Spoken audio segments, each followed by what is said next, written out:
आनंद, जीवन में आनंद। आनंद का स्वामी है परमात्मा,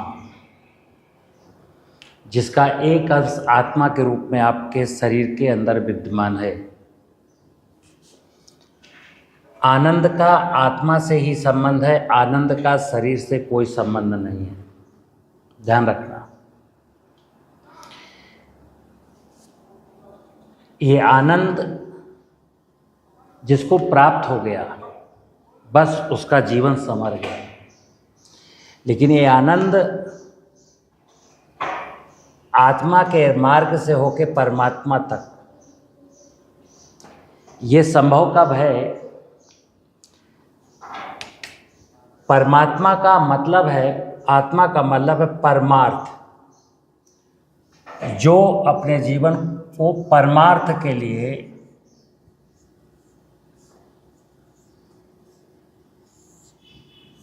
हम आए ही थे, परमार्थ के लिए। मनुष्य के शरीर में जिस चेतना का प्रवेश है वो परमार्थ के लिए आई है। लेकिन चूंकि मैं पूरी लाइफ हजारों लाखों लोगों में एक व्यक्ति इस आत्मा की बात सोचता है, करता है, हजारों लाखों में, बकाया सारी दुनिया इस शरीर को केंद्र मान करके जीवन जीती है। और शरीर हमेशा स्वार्थ की बात करता है।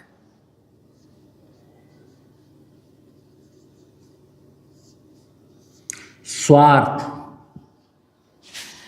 तो जहाँ स्वार्थ शुरू हो जाता है वहाँ परमात्मा से दूरियां बढ़ जाती हैं, परमात्मा की अनुकंपाएं बिल्कुल नहीं मिलेगी। जहाँ परमार्थ है वहाँ आनंद है, और जहाँ स्वार्थ है वहाँ दुख है। मित्र ध्यान रखना, स्वार्थ मनुष्य का अज्ञान है। जहाँ अज्ञान है वहाँ अंधकार है, जहाँ अंधकार है वहाँ दुख है, जहाँ अज्ञान है वहाँ अधर्म है, जहाँ अज्ञान है वहाँ कर्म नहीं कुकर्म है। चूंकि स्वार्थ हमसे कुकर्म कराता है। स्वार्थ अंधा है, अपने लिए सोचता है और किसी की नहीं सोचता। जबकि हमारा शरीर, हमारा जन्म, मनुष्य का जन्म परमार्थ के लिए हुआ है। कहा गया है कि परमार्थ के कारणे साधुन धरो शरीर। मित्र, एक बार मेरे अपने जीवन की अनुभूति है, एक बार आप परमार्थ के लिए जीने लगिए। परमार्थ के लिए जैसे ही आप निस्वार्थ भाव से, लालच, कपट, स्वार्थ छोड़ करके जैसे ही मैं परमार्थ के लिए जीऊँगा, तो यहाँ जो चीज़ मैं प्राप्त करना चाहता था वो चीज़ें भी प्राप्त होंगी और आनंद भी मिलेगा। परमार्थ के लिए काम करने का मतलब ये नहीं है कि आप फकीर हो जाएंगे, उसका मतलब ये नहीं है कि आप गरीब हो जाएंगे। मन से फकीर रहेंगे, विचारों से अमीर रहेंगे। धन बेशक कम होगा, शरीर स्वस्थ होगा, धन बेशक कम होगा, लेकिन परम आनंद की अनुभूति होगी। करना क्या है मित्र? अभी हम लोग भगवान की, परमात्मा की बात करते हैं, लेकिन भगवान और परमात्मा का रत्ती भर काम नहीं करते। हकीकत बता दूं, दुनिया में कुछ अपवादों को छोड़ करके कि कोई भी व्यक्ति, चाहे बड़ा हो या छोटा हो, नेता हो, अभिनेता हो, ईश्वर का, भगवान का बताया गया काम कोई नहीं करता। सब अपने शरीर को केंद्र मान करके शरीर की जरूरतों के हिसाब से उल्टा चलता है। यानी मेरे सामने भगवान खड़ा है, परमात्मा दिख रहा है, मैं परमात्मा की तरफ 2 कदम बढ़ाने की बजाय 4 कदम पीछे खींचता। मित्र,